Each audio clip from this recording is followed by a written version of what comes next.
तो बच्चों, हमने laws of reflection and laws of refraction from Huygens principle किए, ठीक है। अब हम करेंगे, पहले आपको कोई एग्जांपल देते हैं। आपने कभी छोटे बच्चों को देखा होगा कि वो एयर बबल्स बनाते हैं, सोप बबल्स। कई बार पानी के ऊपर ऑयल गिर जाता है तो वहां हमें कलर्ड मिलते हैं। ये किसकी वजह से बनते हैं? इसी चीज को हम क्या बोलते हैं? इंटरफेरेंस। ये कैसे होती है आओ हम समझते हैं। तो आज हम करने जा रहे हैं interference.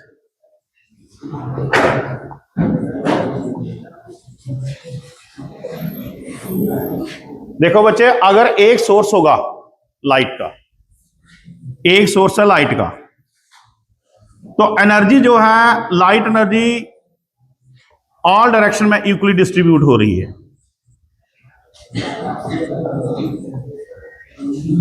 One source of light, तो क्या हो रहा है? Light energy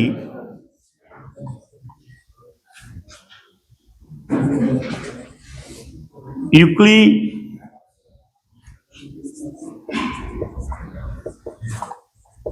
distributed in all direction।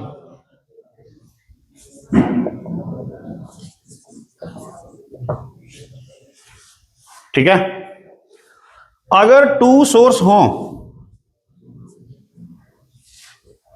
Having same wavelength, same frequency and same phase difference, then इन सोर्स को बोलेंगे हम coherent sources.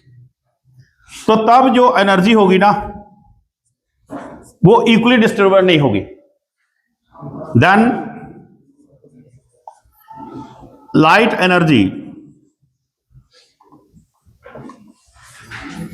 is not equally distributed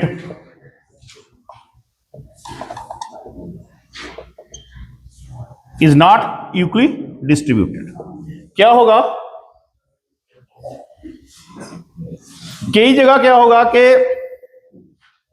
इस लाइट के क्रेस्ट के दूसरी के ऊपर पड़ेंगे तो ब्राइटनेस बढ़ जाएगी, और कई बार इस सोर्स का जो ट्रफ होगा इसके क्रेस्ट के ऊपर पड़ेगा तो स्क्रीन के ऊपर जब आएगा तो वहां डार्कनेस होगी। तो ये जो प्रोसेस है, कभी डार्क कभी ब्राइट, मतलब डिस्ट्रीब्यूशन ऑफ एनर्जी का जो प्रोसेस है, इसी को क्या बोलते हैं? इंटरफेरेंस। तो इंटरफेरेंस की डेफिनेशन क्या हुई?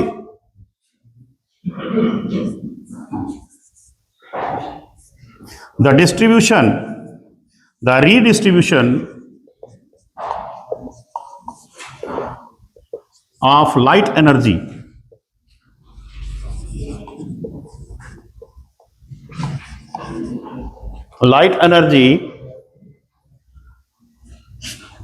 redistribution of the light energy when two light waves having same wavelength, same frequency and same or constant phase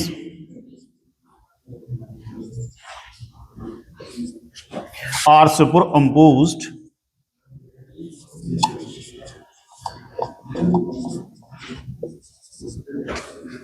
is called interference।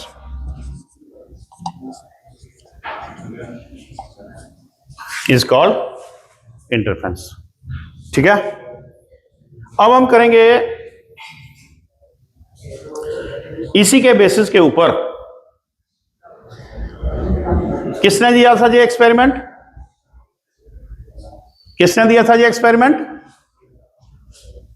जिसने वेव नेचर ऑफ लाइट को एस्टेब्लिश किया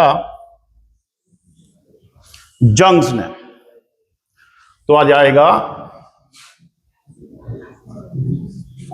जंग्स डबल स्लिट एक्सपेरिमेंट। इसमें क्या होता है, एक ही सोर्स जो monochromatic source of light है, ठीक है, इसमें ये ए और बी दो स्लिट्स आ गई, ठीक है। तो as per Huygens wave theory यहां स्फेरिकल वेव फ्रंट बनेंगे,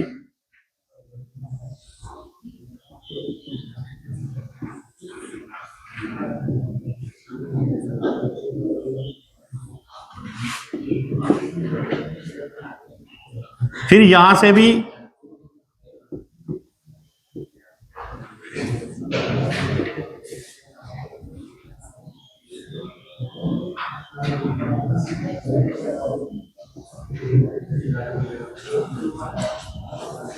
यहां एक स्क्रीन होगी, तो यहां सेंटर में ये ब्राइट बन जाएगा क्योंकि ये सेम पाथ डिफरेंस है, तो जहां ब्राइट बनेगी ये स्क्रीन हो गई, ठीक है। देखो एस कोई सोर्स है, ए and be with two slits है। हाइजन वेव थ्योरी के अकॉर्डिंगली जहां स्फेरिकल वेव फ्रंट बनेगा और ए बी के बाद ये वेवलेट्स बनेंगे, जो पूरी कंप्लीट लाइन है वो क्रेस्ट को इंडिकेट कर रही है और जो डॉटेड है वो ट्रफ को। जहां क्रेस्ट के ऊपर क्रेस्ट ओवरलैप करेगा तो क्या होगा, ब्राइट फ्रिंजेस बनेगी, ब्राइट बैंड बनेगी, और जहां ट्रफ के ऊपर ट्रफ तो क्या बनेगा, ट्रफ के ऊपर ट्रफ जब मिलेगा तो क्या बनेगा, डार्क फ्रिंज बनेगी। तो इसी को क्या बोलेंगे, S is the source, a and source of monochromatic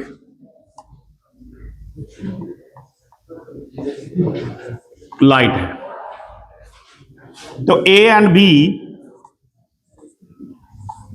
are two slits,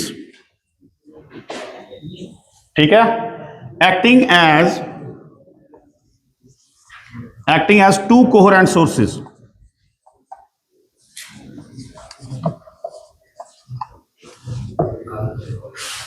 जहां भी स्फेरिकल वेव लेट्स बनेंगे, जो पूरी लाइनें हैं वो क्रेस्ट शो कर रही हैं और जो डॉटेड है वो ट्रफ, व्हेन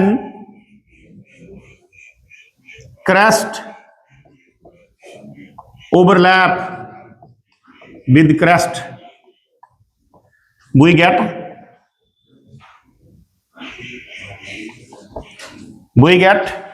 जब we observe maximum brightness,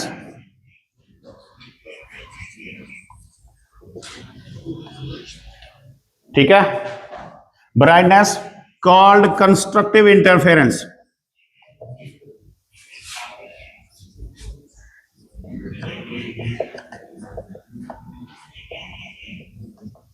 ये कंस्ट्रक्टिव इंटरफेरेंस कब होगी, जब मैक्सिमम ब्राइट लाइट होगी, ब्राइट फ्रिंज बनेगी जब brightness, when trough overlap with trough, when trough overlap trough we observe dark band, ठीक है, and is called, and interference is called is called destructive interference.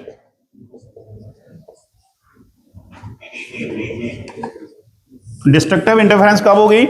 जब trough के ऊपर trough overlap होगा, जब क्रेस्ट के ऊपर क्रेस्ट ओवरलैप होगा तो ये कंस्ट्रक्टिव इंटरफेरेंस होगी। सपोज करो कि इस मोनोक्रोमेटिक की जगह हम ब्राइट लाइट यूज करते हैं, तो सेंटर वाली ब्राइट होगी और उसके बाद कलर्ड फ्रिंजेस बनेंगी। सबसे ब्राइट लाइट के पास कौन सी होगी? वायलेट, और जैसे आगे चलते जाएंगे तो लास्ट में रेड होगी। ये आप नोट कर सकते हो। If bright light used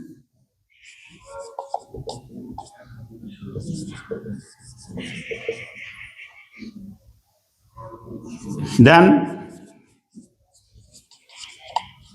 central fringe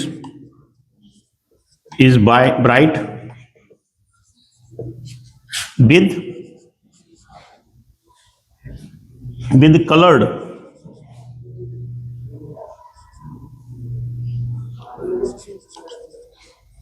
around it। जो वायलेट है colored around it with violet near it and red at the furthest या last। तो आपको डबल स्लिट एक्सपेरिमेंट अच्छे तरीके से समझा गया। एक बार दोबारा मैं आपको समझा देता हूं। इसमें एक सोर्स लिया होता है, फिर आगे दो स्लिट लगाई होती हैं, क्योंकि कोहेरेंट सोर्स जो होते हैं वो सोर्स होते हैं जिनकी सेम वेवलेंथ होती है, सेम फ्रीक्वेंसी होती है and vibrating in the same phase या विद कांस्टेंट फेज। ठीक है, ऐसे तो कोई भी दो सोर्स होंगे दे आर नॉट कोहेरेंट, क्योंकि अगर उनकी आप फ्रीक्वेंसी वो सेम लेते हो तो वो फेज उनका चेंज हो जाएगा। तो कोहेरेंट सोर्स बनाने के लिए सिंगल सोर्स से ही हम कोहेरेंट सोर्स बनाएंगे विद द डबल स्लिट या बाई प्रिज्म से बनाएंगे आगे। तो ये दो स्लिट्स हैं, यहां से वेवलेट्स जो बनेंगे क्रेस्ट और ट्रफ, क्योंकि लाइट की वेव जो नेचर है वो ट्रांसवर्स है, क्रेस्ट और ट्रफ बनेंगे। जहां क्रेस्ट के ऊपर ओवरलैप करेगा तो वहां हमें ब्राइटनेस मिलेगी और उसी को बोलते हैं कंस्ट्रक्टिव इंटरफेरेंस। इस स्क्रीन के ऊपर हमें क्या मिलेगा? सेंटर ब्राइट और alternate bright and dark fringes बनेंगे। They are called interference band या इंटरफेरेंस फ्रिंजेस। ठीक है, इसके बाद जब ट्रफ के साथ ट्रफ ओवरलैप करेगा तो हमें डार्क बैंड मिलेगा या डार्क फ्रिंज मिलेगी। Such type of interference is called destructive interference. ठीक है, अगर हम इसकी जगह ब्राइट लाइट यूज करते हैं तो सेंट्रल वाली ब्राइट होगी, अल्टरनेट बाद में इसके अराउंड कलर्ड फ्रिंजेस होंगी, सबसे पास वाली वायलेट होगी और जैसे जैसे आगे और लास्ट में क्या होगा? इस पे रेड होगी। यहां तक आपको समझ आ गया है? ठीक है।